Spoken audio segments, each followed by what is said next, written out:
नमस्कार शेतकरी मित्रांनो.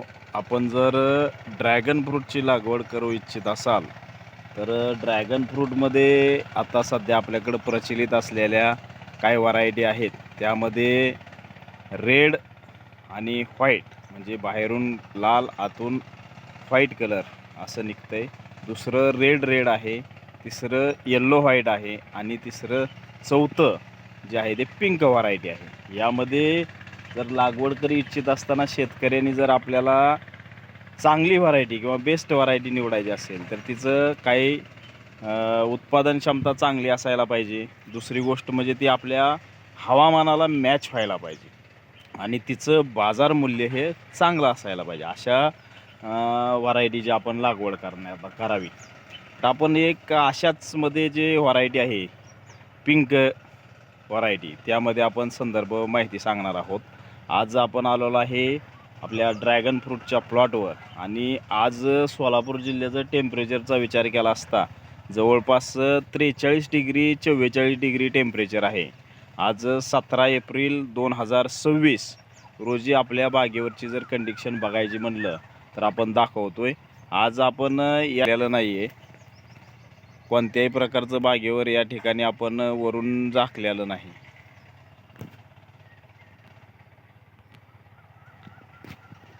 किंवा दुसरी गोष्ट म्हणजे जो काय शेतकऱ्यांना खर्च होतोय ते आपण बाग पूर्ण बघत असाल तर या बागेमध्ये कुठंही आपण याच्यावर वरून झाकलेलं नाही. बऱ्याच शेतकऱ्यांचं यामध्ये खर्च होतो. जवळपास 1 एकर शेती प्लॉटला जर वरून सावली करायची म्हणलं तर लाखभर रुपयाचा खर्च जवळपास येतोय.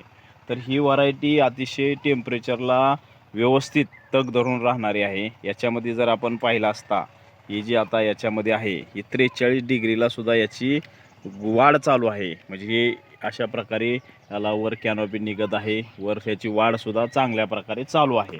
आणि एवढ्या 43 डिग्री टेम्परेचरमध्ये सुद्धा बागेमध्ये फ्लावरिंग सेट होणं हे सुद्धा अतिशय महत्त्वाचं आहे.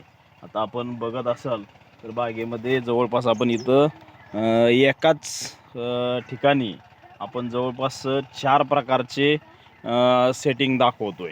जवळपास या 43 डिग्री टेम्परेचरला सुद्धा बागेमध्ये सेटिंग झालेलं आहे. आणि बघायचं म्हटलं तर आपण समोर दाखवतोय हे जे आहे ही जवळपास दुसरी अवस्था आहे याच्या फुल फ्लावरिंगची.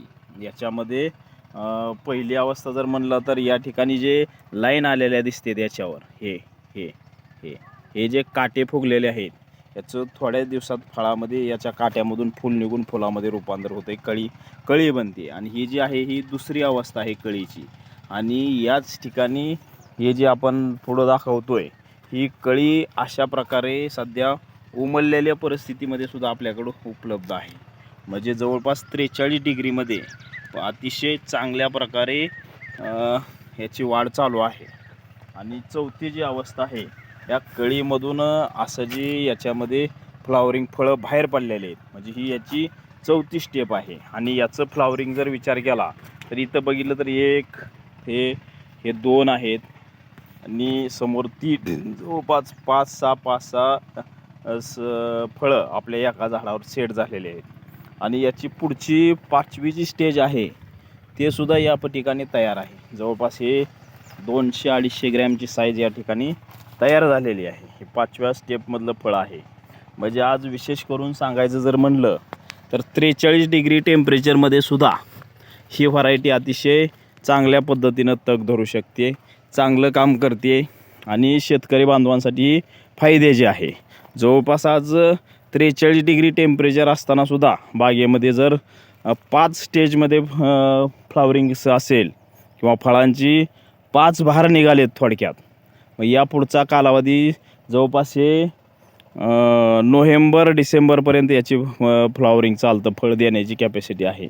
म्हणजे याच्यामध्ये इतर फळांच्या तुलनेनं किंवा इतर ज्या व्हरायटी